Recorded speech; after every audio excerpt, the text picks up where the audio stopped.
Hello everybody and welcome back to Expert Examiner IELTS. My name is Glyn and in this video I'm going to give some feedback on Asliddin's speaking test. This is his second appearance on this channel. I previously gave him a score of 7.5. I think it was 8 for fluency and coherence, 8 for grammar, and then it was 7 for vocab and 7 for pronunciation. And the problems that he had was like shoehorning or crowbarring too much vocab. Too many frozen expressions, idiomatic expressions that, they didn't quite sound right in terms of appropriacy of vocab. And also it was very clear that the candidate was forcing them in because it was interrupting the sentence stress. It just sounded a little bit out of place, right? If I give you an example of this, like let's take quite a common idiom like a piece of cake, right? If something is a piece of cake, it means that it's very easy.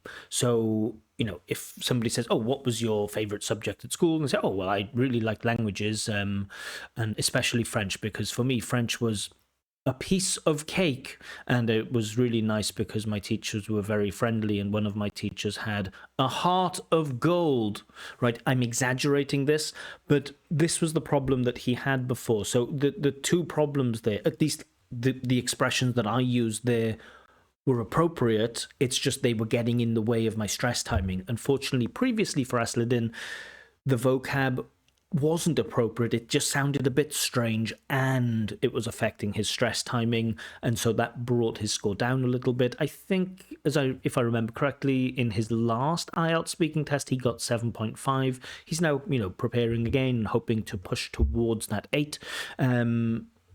I think maybe he even got an 8 once too in the real test. I'm not sure, but we'll see if his performance has improved according to my evaluation.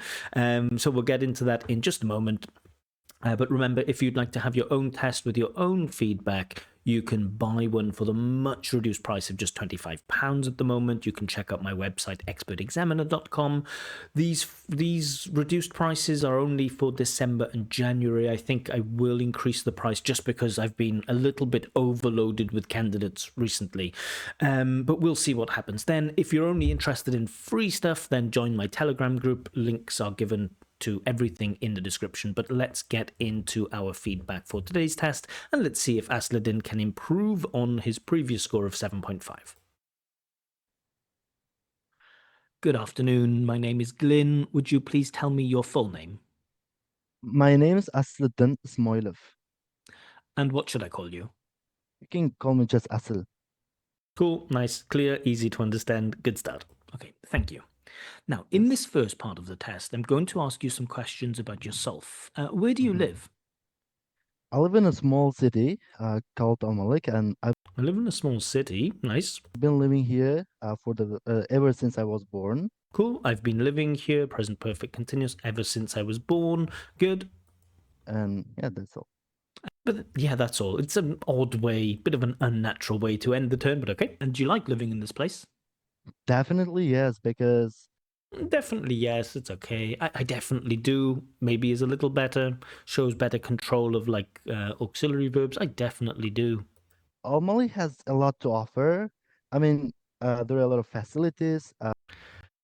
Again, with the facilities, there are so many candidates from Uzbekistan and from Bangladesh who keep telling me that their city has so many facilities, and it always sounds strange. Always sounds strange to me when I hear that cities have a lot of facilities. I just don't like that word facilities to describe, a business center or a hotel. Fine, facilities. To describe a city as having a lot of facilities, to my ear, it sounds odd.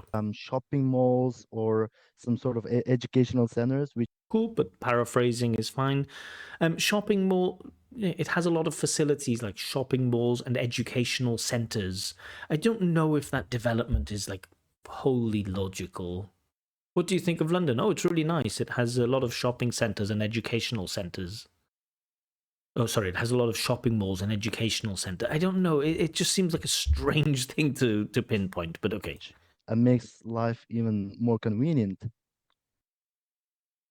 Makes life even more convenient. Okay, I get shopping malls certainly do. And is it easy for young people to find interesting things to do in the city? Yes, nightlife is great. the nightlife is great is probably better, but nightlife is great without an article is acceptable. Here in Al Malik because there are a lot of bars and restaurants where people go and enjoy their meal.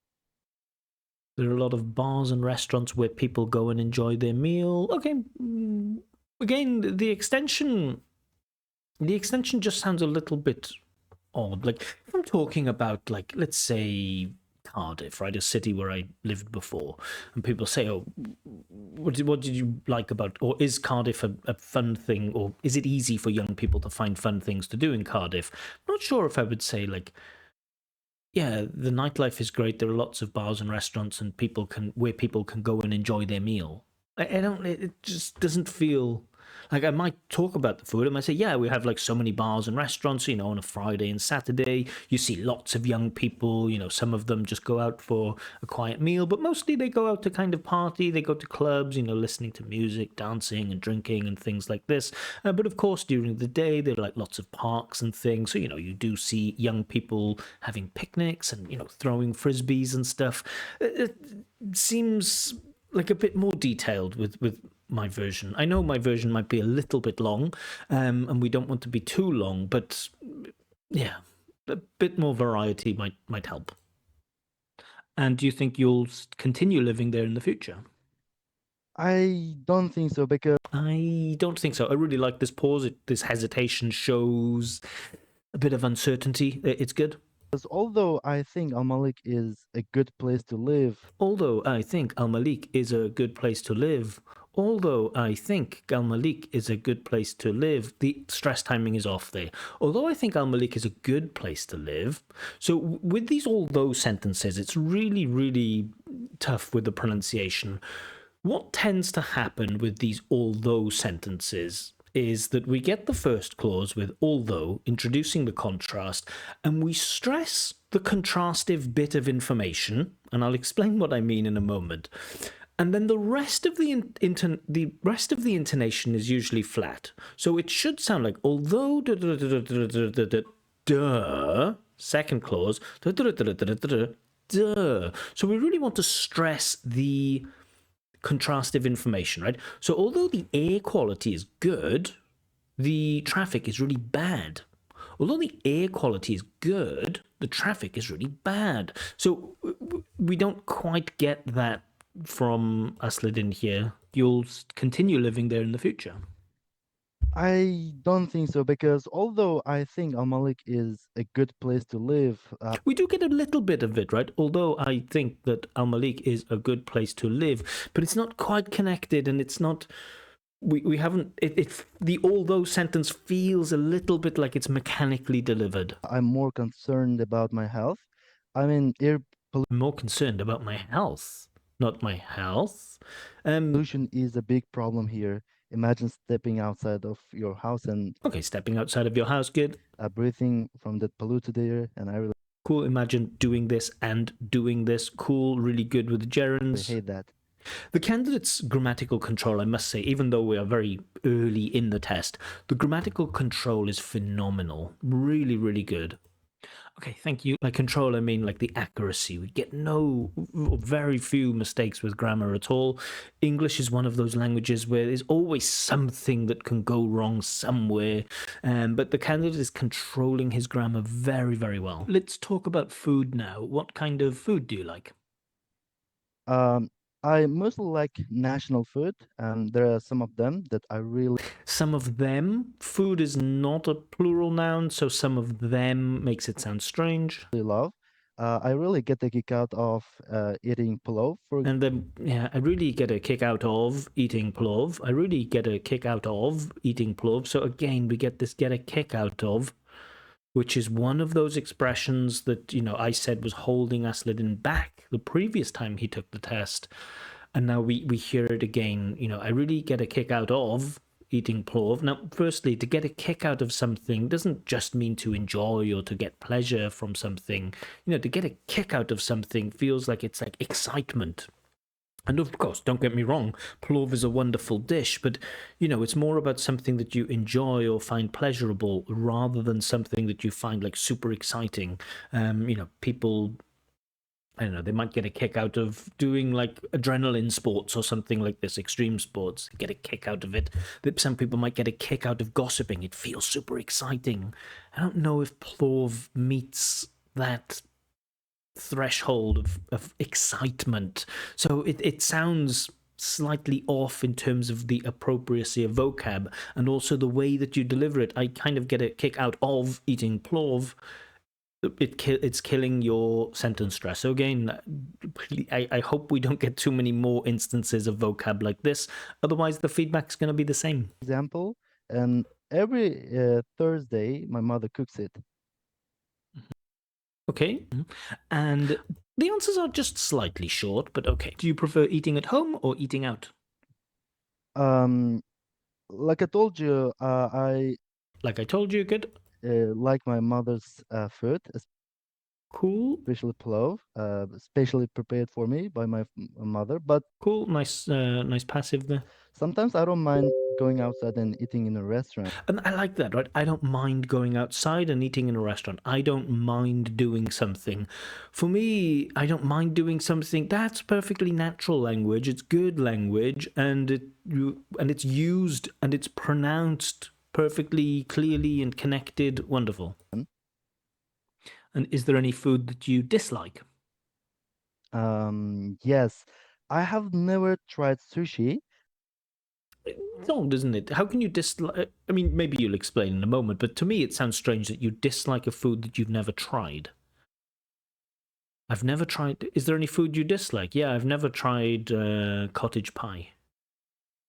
Well, how do you know if you like it or dislike it if you've never tried it? Maybe you'll go on to explain, but it just sounds slightly off. Because I just don't like its texture and Okay, fine. how it looks. Because some of my friends have told me that it is just great, but Again, we're just losing the sentence stress a little bit here. some of my friends have told me that it So usually, in present perfect, this have is usually used with the weak form. Some of my friends have told me, some of my friends have told me, some of my friends have told me, some of my friends have told me, not some of my friends have told me, some of my friends have told me. So again, that sentence stress, strong and weak forms, connected speech, and you might think let's say something positive about Asliddin's pronunciation. Very easy to understand everything that he says. At no point so far during the test am I inversion. At no point so far during the test am I thinking what was that word? What did he say? I can't quite make it out. His speech is super clear, and this, unfortunately, when we're looking at those 9s, 8s, and 7s, I'm really putting Asliddin's floor at a 7. He's clearly a C1. His floor for me is a 7, and this is why some of the feedback might seem a little bit negative, because I'm not thinking like what's so great about his speech that makes it a 7, because there's a lot of good stuff in there, but I'm thinking what's stopping him from getting higher. And for me, this sentence stress is not always, but at times it's noticeable that it's a problem. is just great, but I have never got to try it. I have never got to try it. I've never got to try it. And again, this get to do something. I really love this expression, get to do something. I've never got to do it. We usually use that about things that we want to do, right? Oh, I've never got to go to Spain. I've never got to meet any of my heroes. That's when we usually use I've never got to. You're talking about sushi, something that you've never tried, something that you don't want to try because the texture seems off and you don't like the way that it looks. And then you say, I've never got to try it, like you're missing an opportunity. That's when we usually use I've never got to do something. It means I've never got the chance, I've never got the opportunity to do it. So again, the vocab, it's kind of good that you know it, like get a kick out of, you kind of know it, get to do something, you kind of know it, and you are a risk taker, definitely when it comes to vocab, but it's just slightly off. And a few of those instances is absolutely fine for the 8, but too many of those, and we will see that vocab score drop to a 7. I do think you're your vocab is strong. There's no doubt about it that it's strong. It's just the appropriacy of the vocab. The range is decent so far. The appropriacy at times is off. And has your taste in food changed over time? I don't think so because I don't think so. Good. ever since I know myself. Ever since I know myself, I don't understand what that means. Ever since plus moment plus moment in the past or open time in the past. Ever since the age of 10 or ever since I was a child. Ever since I know myself, I don't know what that means. I've been liking. I've been liking. Okay, we generally don't use like in the continuous, but I'm okay. I've been liking it for a long time. The rise of the continuous aspect in English is an interesting thing. I've been liking. Textbooks will say it's a mistake. I would consider it a minor inappropriacy, but nothing too much to worry about. Food that are prepared in Uzbekistan, But things like ever since I know myself, that's just sounds odd. national ones. Again, national ones. The candidate's talking about food, but uses the word ones. Since I know myself. I've been liking food that are prepared in Uzbekistan, national ones. National ones. Food that was prepared in Uzbekistan, national ones. So we don't use them to refer to food. We don't use ones to refer to food. So, we do have some grammatical mistakes that are not characteristic of native speaker speech, which, two of them maybe are okay for the 9, maybe, but once we get into that realm of 3 or 4, that's when we start to say, okay, bye 9. Now let's talk about being late. Are you usually on time or late? I would say I'm a punctual person I love it. I would say I'm a punctual person. Great. This is the appropriate time to use punctual. You've paraphrased. I really like I would say. Good stuff. because I think it would be disrespectful for others to be late all the time. I kind of struggled over that word disrespectful. It's not the easiest word to get out, right? Disrespectful. It has that horrible cluster of the s and the r together, and that d is quite close. Disrespectful. So we get the d, the very short vowel sound, and then we get a s and a r. Disrespectful. Not easy to spit it out, and you kind of see the candidate just struggling with it a little bit. I would say I'm a punctual person because I think it would be disrespectful for others to be late all the time. Again, the answer is a little bit short and doesn't, I would say I'm a punctual person because I would consider it to be disrespectful to be late all the time. It's all right, but I think you definitely could develop more. And that would show more specific vocab too. How do you feel when other people are late? Not sure what the candidate's reaching for here, but okay. I kind of get frustrated. I like it. I kind of gets frustrated. Now, of course, there are many people out there who might say, we don't use the third person singular conjugation with I. We do in Wales. I likes it. I do. I kind of likes it. I kind of gets frustrated. It's a weird non-standard way, but it's okay for me. Fine. Is it a mistake? Probably, but it sounds okay. Because as I'm a punctual person, I always expect others to be on time all Expect somebody to do something really nice. the time. Again, though, we're not developing quite enough here, and I don't know exactly about the first test that you gave, but your answers feel just ever so slightly short, and I just feel like you could add just one more sentence onto many of these answers. And is being late common in your culture? Yes. I mean, part 1, the development, examiners are not going to worry too much about the development in part 1. Part 3 is going to be the important part when it comes to development, but still we want to see, I think just slightly more development in part 1. I'm afraid yes, because I'm afraid so, not I'm afraid yes. Okay. sometimes people can have I'm afraid so. can organize special events like birthday parties or Yeah, not events, but events. Events.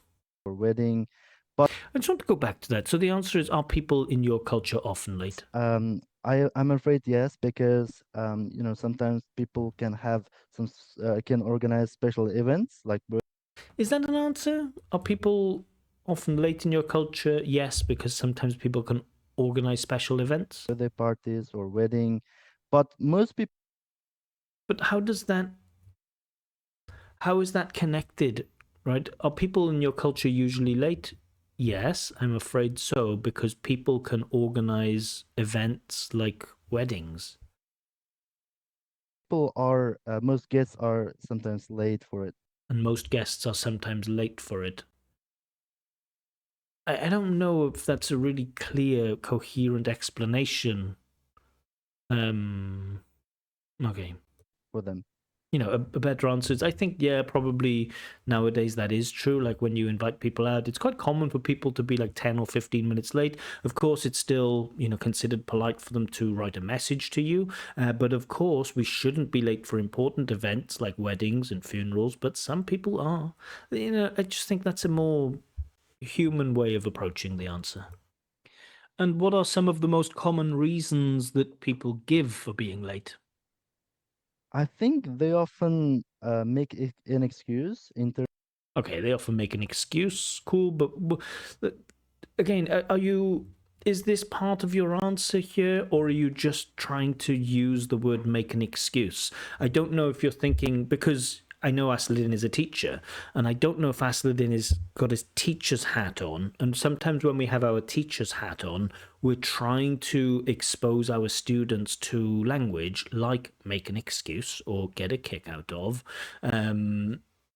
And things like this. And I don't know. Yes, I think usually people often make an excuse, but it's not the question. What are the reasons? What are the excuses that people give? Oh, I was late because I missed the bus, or I was late because I lost track of time. That's what we're looking for.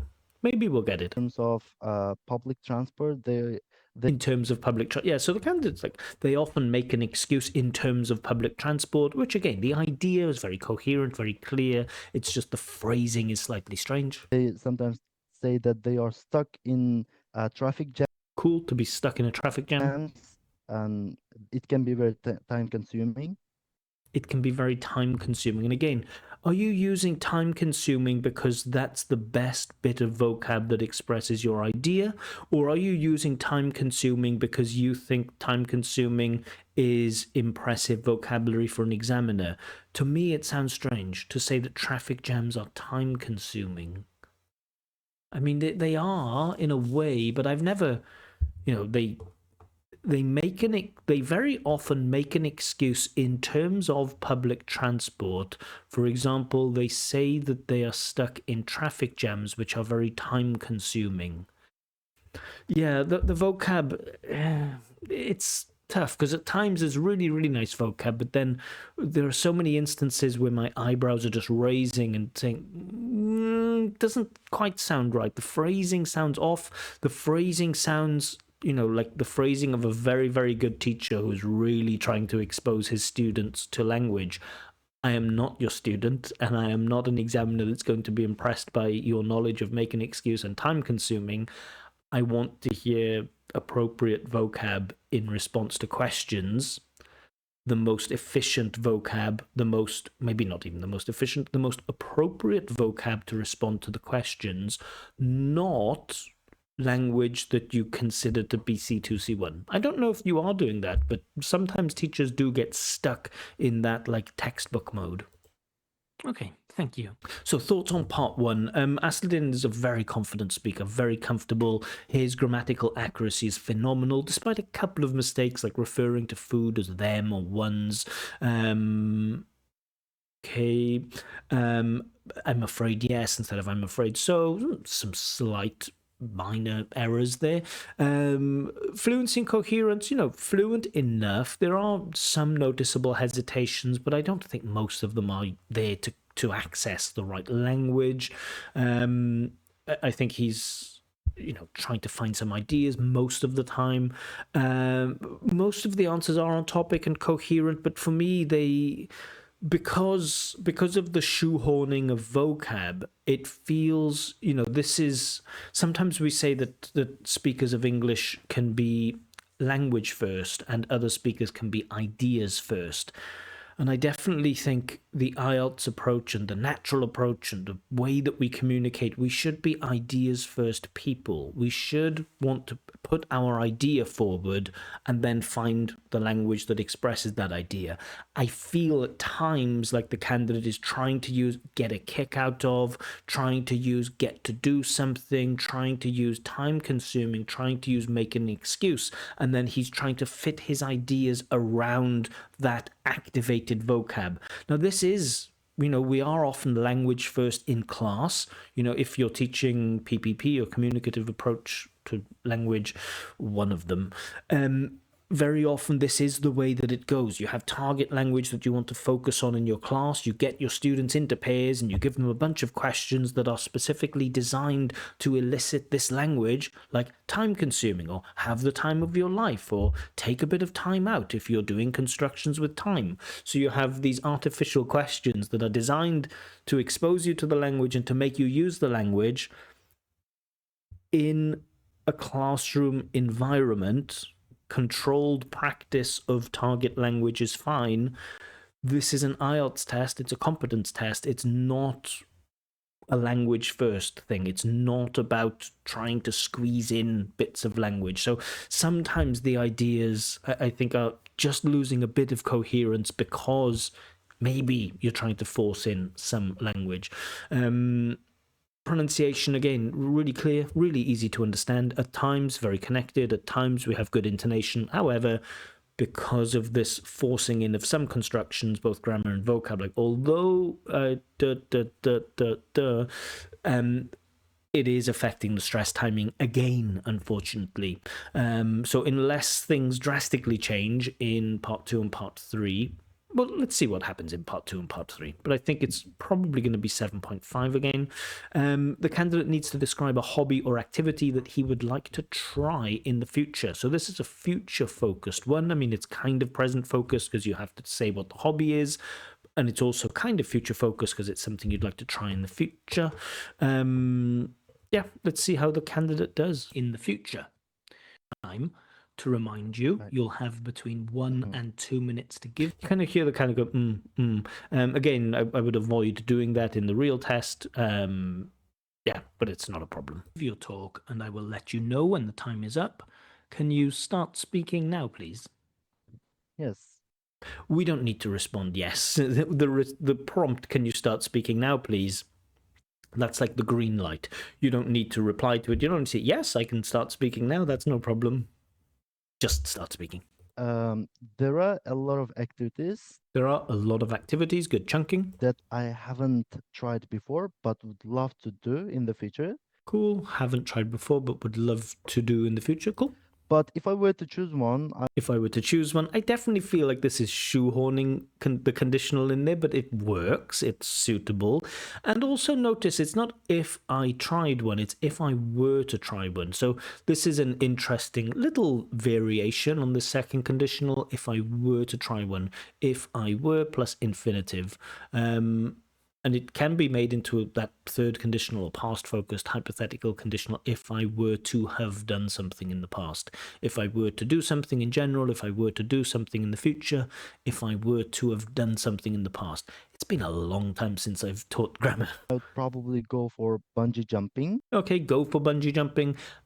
Again, go for. It's one of those little expressions that so many people get wrong. And sometimes it can be used inappropriately, but the candidate uses it fine here. I have never gotten the chance to try it. Cool, gotten the chance to do it. Because, it's not a common activity in Uzbekistan, especially in the place where I live. So I like that the candidate's got the idea in there early, right? He's gone with bungee jumping, so I know what that means. Now he's giving a bit of background. There's nothing in there to say about the past, but saying like why he hasn't tried it before, that is perfectly appropriate and perfectly natural. No, Malik. I watched a lot of videos of. I watched a lot of videos. In the place where I live in Al Malik. I watched a little videos of in the place where I live in Al Malik. I watched a little videos of Couple of problems here. I watched, so we get that watched. Not super strong, but it is noticeable watched, that Uzbek id that I mentioned time and time again. Watched. I've watched a lot of videos, and also the candidates' videos sounds a bit like videos, and this is also another common issue in Uzbekistan. In isolated words, candidates from Uzbekistan have no problem in general saying videos. But as part of a sentence in connected speech, the ver often softens to a word. So I watched a lot of videos. people trying this activity, and it has always the place where I live in Al Malik. I watched a little videos of A lot of videos, and you can be helped here by the ver in the word of, because of and videos should combine to make I've watched a lot of videos. I've watched a lot of videos. I've watched a lot of videos. Watched a lot of videos. I've watched a lot of videos. I've watched a lot of videos. people trying this activity, and it has always given me a vicarious thrill by just It has always given, yeah, it's always given me a vicarious thrill. Vicarious thrill sounds, that's quite exciting language, but it doesn't, I don't feel the excitement. There's nothing in the IELTS test written about vocabulary enhancing meaning. They do mention that, like, conveys subtle meaning. I really like the Cambridge assessment where they mention, like, the C1 grammar, sorry, C1 pronunciation. It conveys meaning but also enhances meaning, and that's what I want to hear here. I've seen quite a few of these videos online and it just looks so exciting. For me, is better than I've seen a lot of videos online and it's given me a vicarious thrill, but I don't feel the excitement. You're telling me that it's exciting. You're telling me that you get a vicarious thrill. Vicarious is a good adjective here. Like, vicarious means you don't feel it directly, but you feel it through somebody else. But just, I mean, you tell me, does it sound like the candidate is super excited? I watched a little videos of people trying this activity, and it has always given me a vicarious thrill by To me, it seems like the candidate is just thinking a little bit about his language, and it just feels a little bit like a candidate who is at an IELTS speaking test rather than somebody who is talking exactly about something that he's really genuinely excited about. So for me, it's noticeable that the candidate is trying to produce language, and that's often the difference between, a C2 and a C1. With a C1, you still get the sense that they are trying to produce language, and the C2s are just producing language. And of course, the C1s will say, well, how do I get there? And, some people will and some people won't. But yeah, for me, I want to feel, if he's talking about bungee jumping, which is a super exciting, adrenaline-filled extreme sport, I want to feel a little bit of that excitement, not just through the candidate's words, but through the pronunciation, through the intonation. just watching. I kind of liked it. Every time I watch the videos of it, I Bit of repetition of idea. enjoy it. But in the future, I may try it myself one day. I don't know. I mean, the candidate's kind of not freestyling. I'm sure he's in his notes, but I know there's a lot of different opinions out there. In general, I would just use the cue card to help me navigate through the 2 minutes. And as I mentioned before, as I mentioned many, many, many times, the cue card is designed in a very particular way. It gives you a prompt, describe a hobby or activity that you'd like to try in the future. It gives you 3 factual questions, and then it gives you a more subjective, emotive question at the end.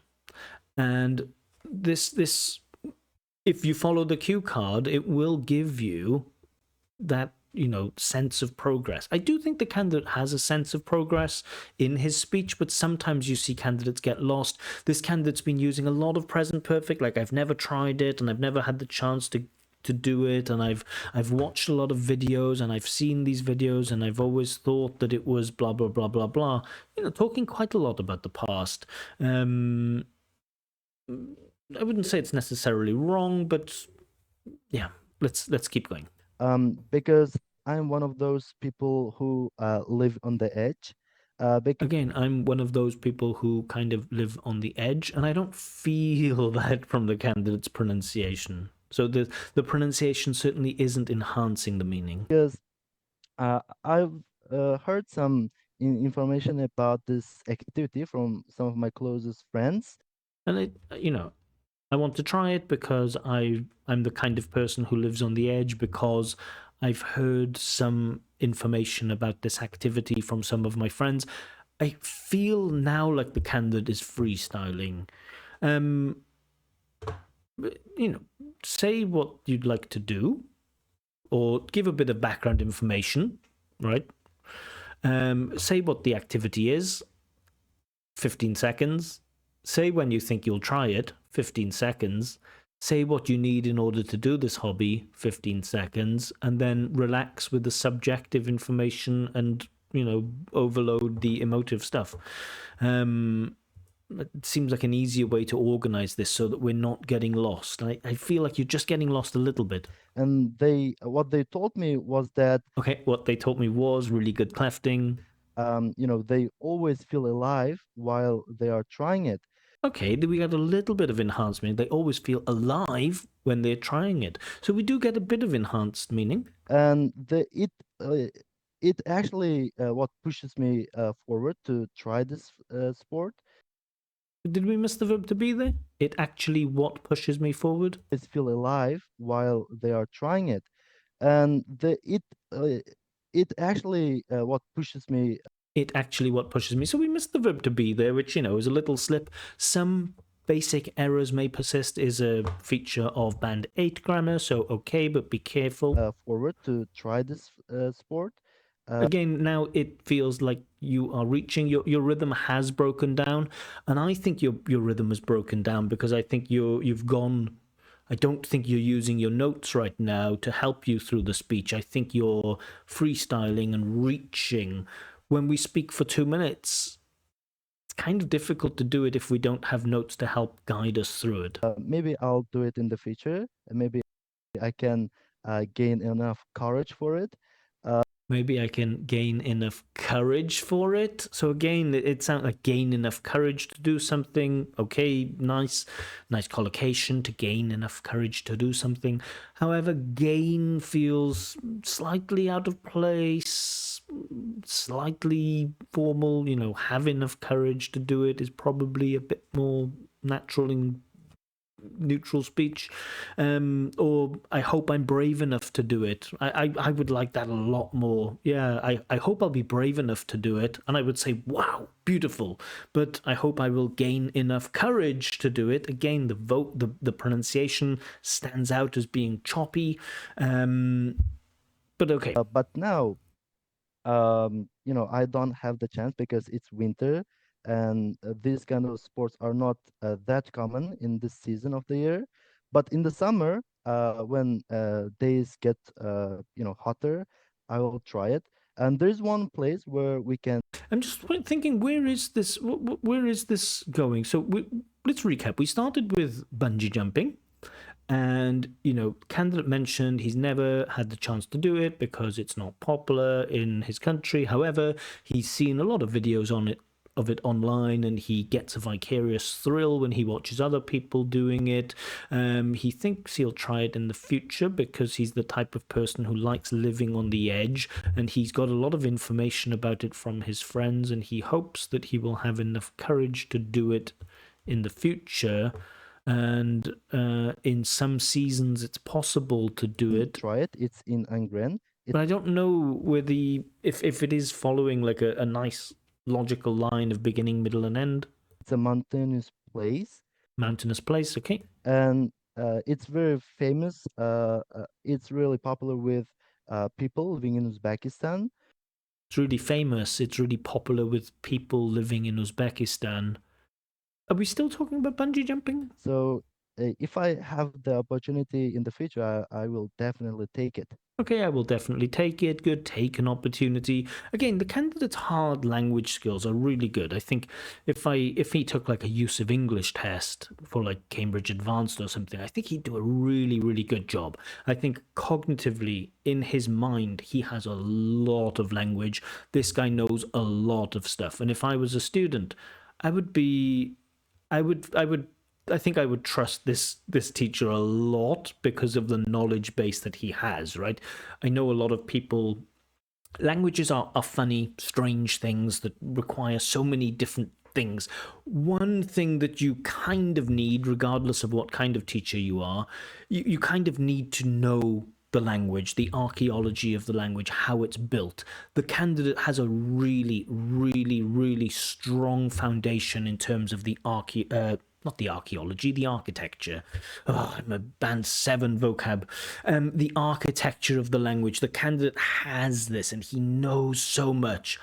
The appropriacy, how we use it, the stylistic things, the communicative element of it, it doesn't feel quite there. And I would like to see the candidate, doing more things with English apart from teaching it, because I think sometimes teaching English as an English teacher, it can stagnate your language because your language drops to the level of the people that you teach sometimes. And I would love to see you doing things with English. Okay, thank you. So thoughts on part 2. Again, there's a focus on activating a bunch of stuff.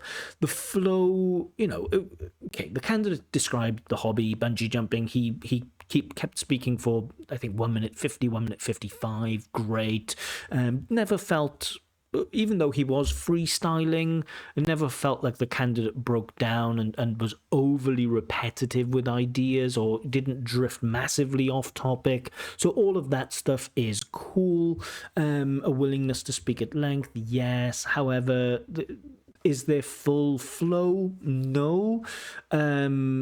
Are there elements of choppy pronunciation? Yes. Are there elements of forced vocab? Unfortunately, yes. Let's get into part 3.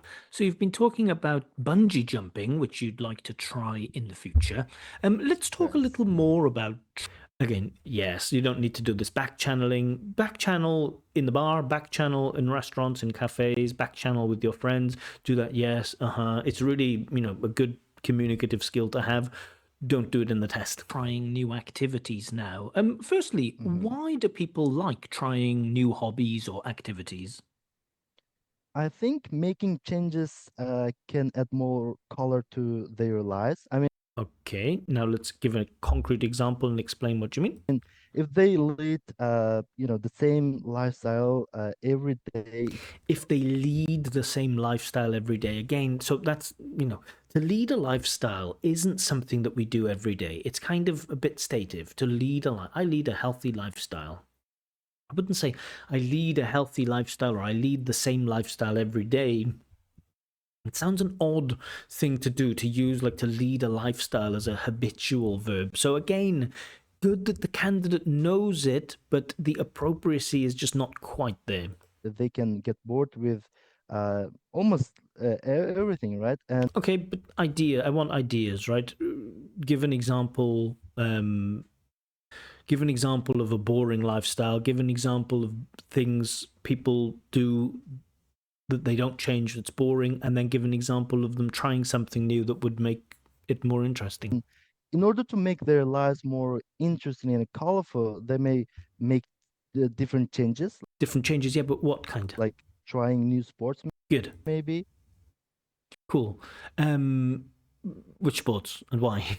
And what do you think stops some people from trying new things? It's definitely unnecessary fear. Unnecessary, unnecessary, unnecessary. And I Sometimes don't know if to describe fear as necessary or unnecessary. Maybe unjustified fear, maybe? people can have fear that are not actually real. People can have fear that are not actually real. They can be worried about things that won't happen. But to say that the fear isn't real, I don't know what that means. They have fears that are not real. They have fears about situations that are not real. For example, before trying extreme sport, they may think that they may injure themselves, but They may injure themselves, they may injure themselves. So again, the stress on injure is on the first syllable, but again, you'll hear that the pronunciation is choppy like this. It lacks some stress timing. people can have fear that are not actually real. For example, before trying extreme sport, they may think that they may injure themselves, but there are a lot of safety. But good, there are a lot of safety. Like I love a lot of constructions that he uses.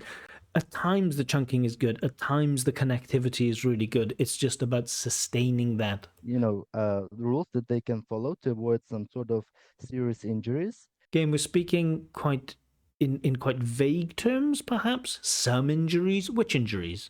And again, you seem to be focusing on extreme sports, and it's a little too specific for me to say that people have a fear of injuries and that's why they don't try new things, because new things don't always have to be things where we get injured, right? It could be learning how to, I don't know, to go bowling. People don't avoid taking up bowling because of a fear of injury. It could be joining a book club. It could be getting a pet. It could be going for a walk in the park more often. It could be going to a gym. So many things, so many new activities that people could try that don't result in an injury. So being focused on, saying, oh, it's definitely because people are afraid of getting injured. That might be the reason why people don't do extreme sports, but that's not the reason in general why some people avoid doing new activities. Doing dangerous activities, yes. New activities, no. And there are also safety equipment that they can wear before trying. But anyway, they have that mindset that if they And this is something I notice quite a lot with candidates, that they often stay in their topic in part 2 and they get to part 3. If they've been speaking about bungee jumping, they want to talk about bungee jumping again in part 3, or extreme sports in part 3. Yeah. try it, they may get Did I say part 4? Part 3. hurt. And can you think of any reasons why someone might not try something that wasn't a physical activity where there was no risk of injury? So I'm trying to get the candidate away from bungee jumping. Um, I think it all comes down to their experiences. It's kind of a bit of an empty word salad. It all comes down to their experiences. What are some reasons why people sometimes don't try new activities? It all comes down to their experiences. Okay, maybe you'll explain what you mean. Some people may not be good at mental sports, for example, like chess. But why don't they start them then? So are you making the point that if they are not good at something, then they refuse to start them? And why? So you could say, well, I think some people worry about the skills that they have. For example, they might think, well, I'm not very good at chess, so they might not join the chess club because they're afraid that they'll lose every match and they'll be humiliated by other people, right? That would make sense. And if they do not like it, they may not try it, because if they do not have a passion for it, they may find that the sport may be kind of boring for them. Yeah, again, I feel like the topic development is, it's we're not going deep enough into topics. And who do you think is more likely to try new activities, older people or younger people? It's definitely younger people, because older people know the ups and downs of life. It's definitely younger people because older people know the ups and downs of life. Okay, are you being a language focused candidate here when you say they know the ups and downs of life? Or do you think the fact that they know the ups and downs of life really has relevance to the topic? Because for me, it sounds like you're a language first candidate again, because I can't make sense of that, right? Maybe I can work it out. Definitely younger ones, because older ones know the ups and downs of life. What does knowing the ups and downs of life have to do with a person's readiness to try or not try new activities? I don't quite get it. and they are much more careful They're much more careful, okay, but why would being careful stop them from trying new activities? Might stop them from trying dangerous activities, but doesn't necessarily stop them from trying new activities. compared to their younger counterparts. Younger counterparts, I love it. Okay, I know I've mentioned that sometimes I don't like the candidate forcing the language, but younger counterparts, lovely, lovely, lovely. But younger people, they are always curious about different things. Okay, that's true. Younger people tend to be more curious, and I think tend to be more curious is a bit more appropriate than they are always more curious, because they are certainly not always more curious, but they tend to be. They want to, they are more open to new experiences. They Generally, yeah. want to find out more about life, Cool. And link that now to trying new activities then. for example. Yeah, but link it to them trying new activities. So that's why, you know, when they see people singing in a rock band, they think, oh, I'd like to try that, right? Link it to trying new activities. Some people might say that it's older people who are more likely because they tend to have more free time, so they might start new activities like gardening or something like this. What do you think of this view? This is quite a challenging question, and I like questions like this sometimes where the examiner puts forward quite a direct, quite a specific point of view and then asks the candidate what they think of it, because it leaves a bit less room. If you say, like, what are some reasons why old people might be more willing to try new activities, you can find an idea, but now you have the concrete idea and you're asked to talk about that view, and it's something that can be difficult to do. I think they may also be open to new experiences or activities, but as long as Yeah, but deal with this issue that the argument that I made, because they have more free time. they do not put something at risk, right, But we're not talking about risk, we're talking about them having more free time. related to them. For example, they may not be willing to try extreme sports, but Yeah. they want to try traveling, for example, right, which is considered to be much safer Okay, for them. thank you. Okay, yeah. So you were asked to evaluate this view that because they have more free time, they might be more likely than younger people to try new activities. And then you said that, you know, they might try things. And I think you mentioned a different reason. I don't even remember. Let's just go back. Do not put something at risk, right? I think they may also be open to new experiences or activities, but as long as they do not put something at risk. Okay, so you're making the point that yes, they might be more willing to try new activities, but they don't want to do dangerous things. Okay, but we haven't dealt with that issue of, you know, because they have time. But okay, let's move on. They want to try Okay, for them. thank you. Thank you. Let's talk about self-development now. Do you think hobbies or new activities can help us to develop as people? Yes, there are some hobbies that we can do There are some hobbies that we can do. Really good connected speech, really good intonation here. to improve different skills. For example, To improve different skills, to improve different skills. So we don't see like whole sentences connected. We often see like just a little bit of a breakdown. playing football, just playing football over and over can help us become more healthy, help us keep fit. Help us become healthier, more healthy. Both are accepted.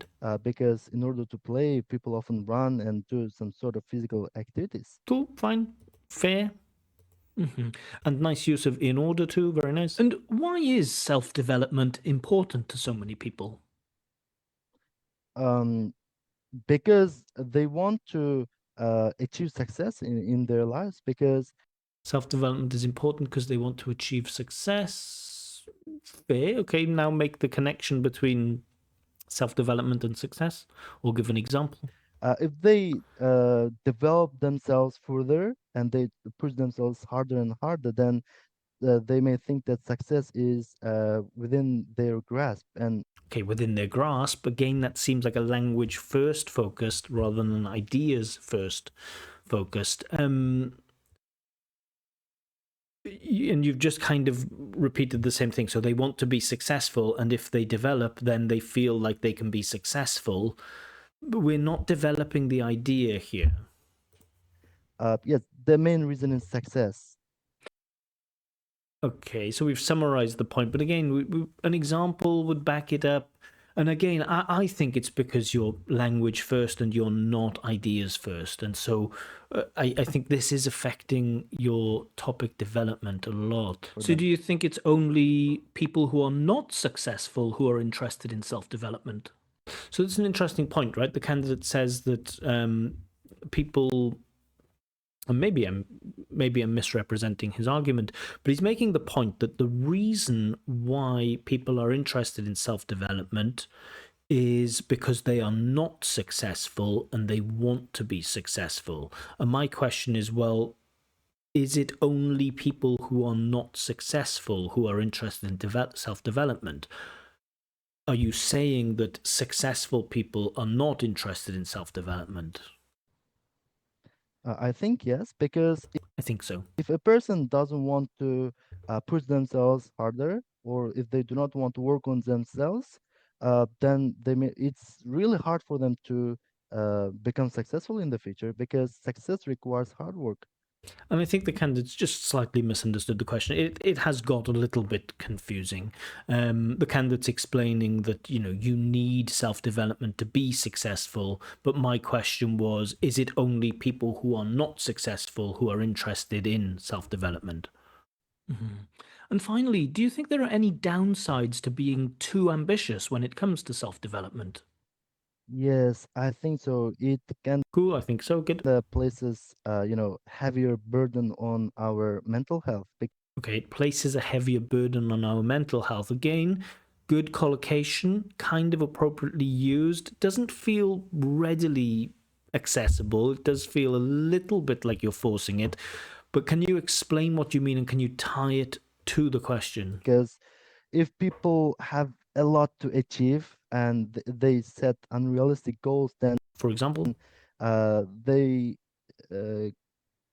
can just become burdened with different thoughts what kind of thoughts? on their mind. They may always So I never, with the candidates who are aiming for that 8 and 9 in vocab, I'm always pushing them to, don't tell me that something is interesting. Tell me why it's interesting. Don't tell me that people have different thoughts about something. Tell me what thoughts they have. Don't tell me that people have goals. Tell me what goals they have. That would show the specificity of the vocab.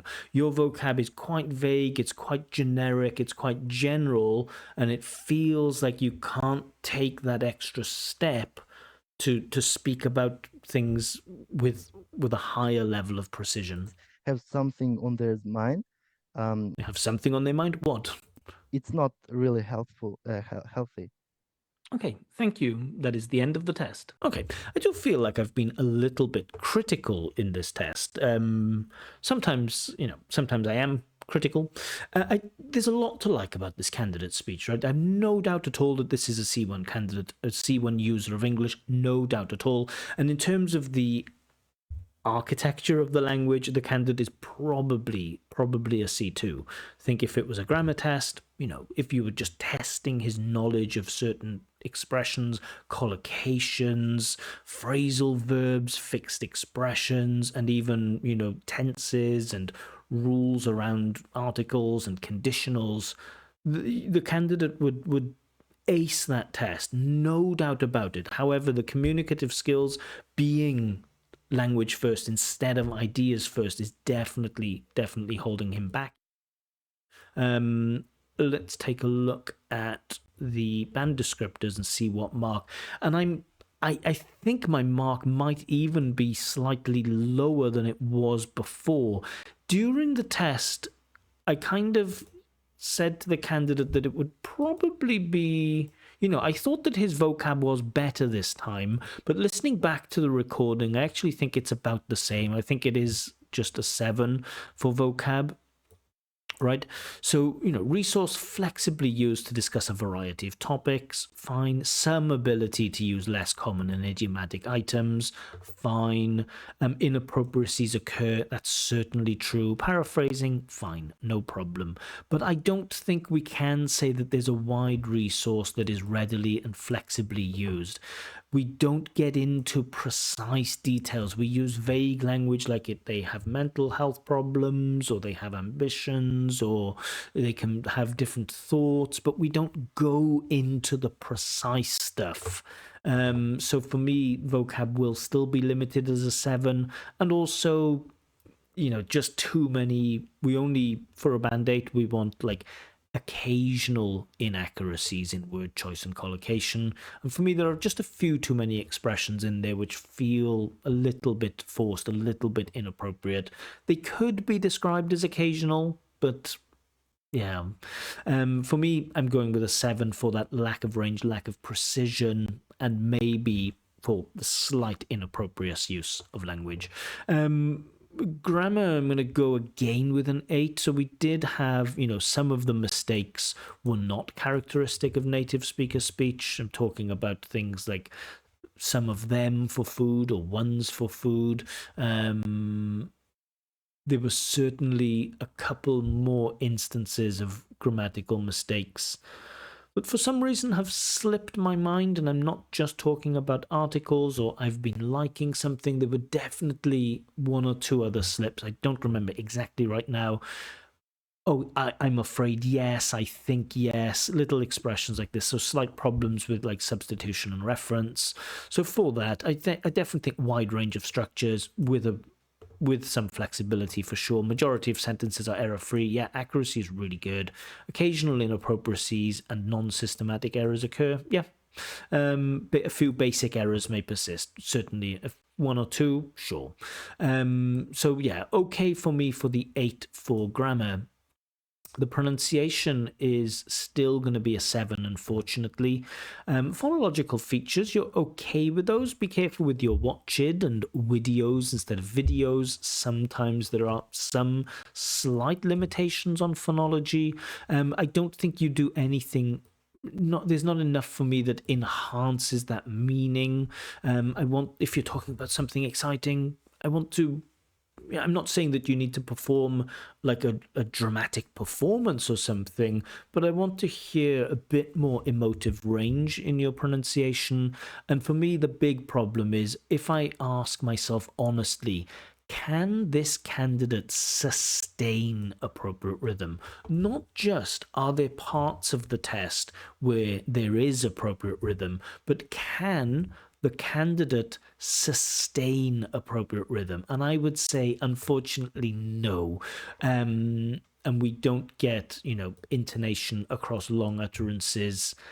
I do think the candidate can be easily understood throughout, and I do think the accent has, minimal or very little effect on intelligibility.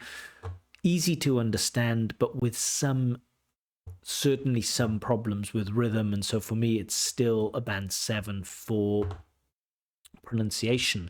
Now, previously I gave the candidate a band 8 for fluency and coherence, but I think I'm going to drop this one. During the test, and probably if I was marking it live, I might be tempted to give the 8, because I do think that the candidate is fluent. And I don't think the candidate, repeats ideas. The candidate does very little self-correction. There's a little bit of stuttering, a little bit of like fluency breakdown, just a little bit. We do get some hesitation. Most of it is content related. Yes. So we are absolutely at the band 8 for this. We are at the band 8, in my opinion, for this. It's just this. Topic development is coherent, appropriate, and relevant. And for me, in this test, in so many instances, topic development wasn't coherent. Topic development was blocked by the candidate being language focused, not being ideas focused. And so I'm probably going with 7, able to keep going, yes. Produce long turns readily, yes. Without noticeable effort, yes. Some hesitation. I don't think this is necessarily true. I think that was fair for the 8. Flexible use of spoken discourse markers. Yeah, the candidate's use of discourse markers, linkers, connectives, all of that stuff is really, really good. It's just that topic development, especially in part 3, but even in some parts in part 1, just felt a little bit like, well, does that really answer that question? Or where are we going with this? Or can you extend that a bit more, or can you give me an example of this? Just too many instances of that. And so for me, I'm going with the 7 for this one, unfortunately. So that means, after I think 7 months ago was when I last gave the candidate this test. And remember, this is just a mock test, and you may very well do better in the real test. For me, the fluency and coherence this time is a little bit lower at 7. Lexical resource is still 7. Grammatical range and accuracy is still at 8, so doing great with that, but pronunciation still at 7.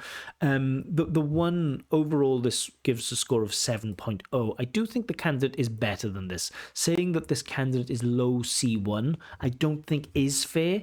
I think the candidate, if we think of architecture of language, the candidate is, in my opinion, borderline C1, C2. However, the speaking skills and the approach to the exam, I think he's just got it wrong. And so for me, the mark is 7.0. I could be proven wrong. He may go and get an 8 in the test and we'll all laugh about it or whatever. But yeah, for me, it is a 7. And I'm just going to put a couple of key areas of improvement. You have to, and this is just my opinion, right? You can do with my opinion what you want to. You can ignore it. But for me, you have to learn to be more ideas focused. And I'm sorry I've mentioned this so many times. When you're so language focused, sometimes you just forget to answer the question. Well, not that you forget to answer the question, but you forget to extend the question. And linked to this, I'm just going to say again, stop trying to force expressions into your language. They do nothing to improve it. They make your vocab worse, they make your fluency and coherence worse, and they make your pronunciation worse. In terms of areas of improvement, there are still key problems with rhythm, speech, and I'd like to see a little more emotion. And I'm going to mention an interesting point here too. When I record these videos for my YouTube, at the end, or when I upload the first video, just the test, I go through the video and I go through each little frame of the video, trying to find a nice picture of the candidate. And maybe I can show it. Maybe I can show it here.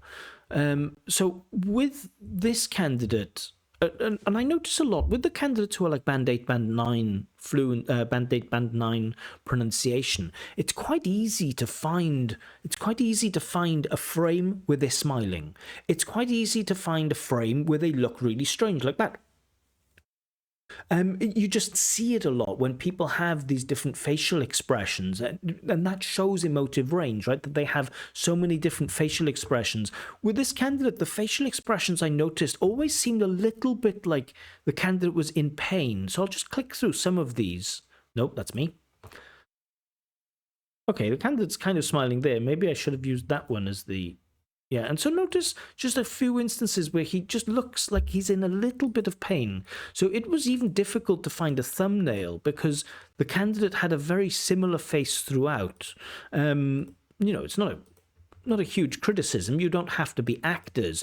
I'm just trying to make, there's an interesting point to be made that with the Band 8, Band 9, finding the thumbnail for the end, for the video is really easy. However, with this candidate, we see a lot of almost pain or uncertainty or unhappiness. Oh, that's a good one. He looks good there. So it's an interesting, it's just a little interesting thing that I've seen with the Band 8, Band 9 candidates. It's, you have so many different possible thumbnails to choose from because you have so many different facial expressions. And with the Band 5, 6, you have one face. And with this candidate, we didn't get like a hell of a lot of emotional range there, unfortunately. Anyway, where was I? I was there. So I'd like to see, a little bit more, maybe not emotion, but I'd like to see a little bit more emotive pronunciation. Now, this is easy to get wrong. We certainly don't want to go the other side. We don't want to be too extreme the other side where, there's a question like, what sports do you like? Oh, I absolutely adore football. We don't want it to be a reverent Shakespearean dramatic performance. Again, we want to find that golden mean, that little Goldilocks zone where we are speaking about positive things like this. And then when we're unsure about things, we speak like this. Then when we're talking about things that annoy us, we kind of talk like this. Oh, and if we're talking about something that really, really excites us, we kind of talk like this. Maybe mine is a little bit exaggerated, but some of that emotive range certainly can help with pronunciation. So, I'm sorry if you're disappointed because at the end of the last test, I thought, maybe there was enough vocab in there for an 8, and I thought maybe you were making progress. I think your speaking is to be expected, very similar to how it was before. Can you make those changes? I'm not sure. Teachers find it very, very difficult to change their strategy. And you might disagree. You might think, well, no, Glenn, I'm going to do it my way because I know a bunch of Niners in Uzbekistan who are language-focused people. That's fine. There are a variety of opinions out there, but this is my one. Speaking level for this is 7.0, but I definitely think, 7.5 is the minimum that you should be aiming for in the real test, and 8.0 I see as your ceiling at the moment. I would fully expect you to get 7.5 or 8.0 in the real test. I don't think you'll get 8.5 at the moment, and I think I would be surprised even if you got a 7, but for me, this one, just the way that it worked out, ended up being a 7. Anyway, those are my thoughts. Please let me know what you think. Am I too harsh here? Am I a little bit negative in my marking? Should I be a bit more positive? I will say that Asliddin's a great guy. I've tested him twice now, and we've had a chat, before and after the test. Lovely guy. If you are a student of Asliddin, then you are a very, very lucky person with a very, very good teacher. So you should be very, very grateful to him. But for me, in this test, strategy is just a little bit wrong. Anyway. More videos from me coming soon. Check out my website, buy your own test, do better, join the Telegram, and so on. See you all soon. Bye-bye.